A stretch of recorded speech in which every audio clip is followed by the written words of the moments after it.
ঘুমন্ত আগ্নেয়গিরির ফেটে পড়ার মতো চারপাশ ধ্বংস করে দিয়ে ক্রমেই আরও বড় আকার নিচ্ছে ইরান ইসরায়েল যুদ্ধ। কোনো পক্ষেই পিছু হটার লক্ষণ নেই, উল্টো জোরালো হচ্ছে হামলা পাল্টা হামলা। এরই মাঝে মিসাইল হামলা চালিয়ে তেল আবিবে ইসরায়েলের কুখ্যাত গোয়েন্দা সংস্থা মোসাদের একটি অতি গুরুত্বপূর্ণ স্থাপনা গুড়িয়ে দেওয়ার কথা জানিয়েছে ইরান। এক বিবৃতিতে ইরানের ইসলামী বিপ্লবী গার্ড বাহিনী IRGC জানায়, আগ্রাসনকারীদের অত্যাধুনিক আকাশ প্রতিরক্ষা ব্যবস্থাকে ব্যর্থ করে দিয়ে ইসরায়েলি সেনাবাহিনীর গোয়েন্দা সংস্থা আমান ও মোসাদের ওই পরিকল্পনা কেন্দ্রে সফল মিসাইল হামলা চালানো হয়েছে। ইরানের জ্যেষ্ঠ কর্মকর্তাদের গুপ্ত হত্যা ও অন্যান্য ঘৃণ্য কার্যকলাপের পরিকল্পনায় ব্যবহৃত হয় ওই কেন্দ্র।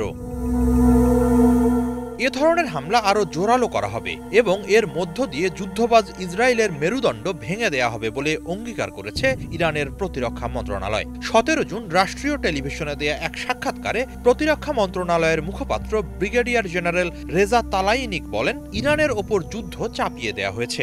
ইরান এখনও প্রতিরক্ষামূলক অবস্থানে আছে, তবে প্রয়োজন অনুসারে তা ক্রমশ আক্রমণাত্মক হয়ে উঠবে। মোসাদের পরিকল্পনা কেন্দ্র গুড়িয়ে দেয়া প্রসঙ্গে মুখপাত্র বলেন, গাইডেড মিসাইল দিয়ে ওই হামলা চালানো হয়। যুক্তরাষ্ট্রের সহায়তা নিয়ে গড়ে তোলা উন্নত আকাশ প্রতিরক্ষা ব্যবস্থা দিয়েও তা ঠেকানো যায়নি। এতে ইসরায়েলের অক্ষমতা বেরিয়ে এসেছে। ইরানের বিরুদ্ধে দীর্ঘস্থায়ী যুদ্ধের টিকে থাকার ক্ষমতা ইসরায়েলের নেই। যুদ্ধ যতই দীর্ঘ হবে ইসরায়েল ততই ভেঙে পড়বে, বলেন রেজা তালাইনি। এদিকে ইসরায়েলের বিরুদ্ধে চলমান সামরিক অভিযানে প্রথমবারের মতো নতুন ধরনের একটি অত্যাধুনিক ও বিধ্বংসী মিসাইল ব্যবহার করার কথা জানিয়েছেন প্রতিরক্ষা মন্ত্রণালয়ের মুখপাত্র। তিনি বলেন, 17 জুন ওই নতুন মিসাইলটি দিয়ে হামলা চালানো হয়। আঘাত হানার আগ পর্যন্ত শত্রুরা এমনকি সেটিকে শনাক্ত করতে পারেনি।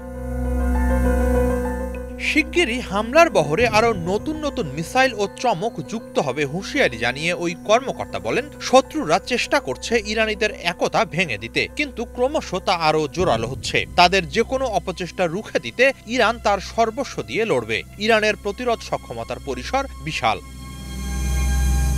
একই সাথে টিভিতে দেয়া সাক্ষাৎকারে হামলার প্রথম দিনই ইসরায়েল বেসামরিক ইরানিদের লক্ষ্যবস্তু করে ঘৃণ্য অপরাধ করেছে বলে উল্লেখ করেন এই সামরিক কর্মকর্তা। ইসরায়েলকে অবশ্যই এর জবাব দিতে হবে বলে হুঁশিয়ারি দেন তিনি। হিজল জোবায়ের, বাংলা ভিশন।